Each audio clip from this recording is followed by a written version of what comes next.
తిరుమలలో వెంకటేశ్వర స్వామికి కన్నులు కనిపించకుండా అంత పెద్ద నామం పెట్టి ఎందుకు మూసేస్తారో తెలుసా? ఒకప్పుడు వెంకటేశ్వర స్వామికి అంత పెద్ద నామాలు ఉండేవి కాదు. తన కన్నులతో అందరినీ చూసేవాడు. అయితే అప్పట్లో అధికారులు చేసే చిన్న చిన్న తప్పులకు చాలా కఠినంగా శిక్షించేవారు. అది అలాగే కొనసాగడంతో తిరుమలలో స్వామివారి ముందుకు వెళ్లేందుకు అందరూ భయపడేవారు.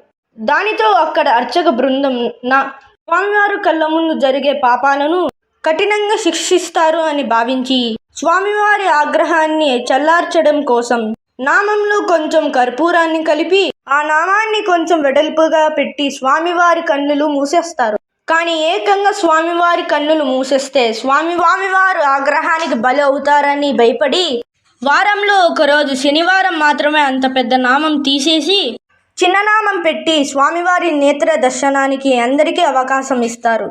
అదే రోజు స్వామివారి అలంకారాలు ఆభరణాలు తీసేసి స్వామివారి నిజరూప దర్శనాన్ని భక్తులకు కల్పిస్తారు. ఆ విధానమే ఇప్పటికీ కొనసాగుతుంది. ఇలాంటి మరిన్ని వీడియోస్ కావాలనుకుంటే like, share, subscribe. Don't forget to follow my channel.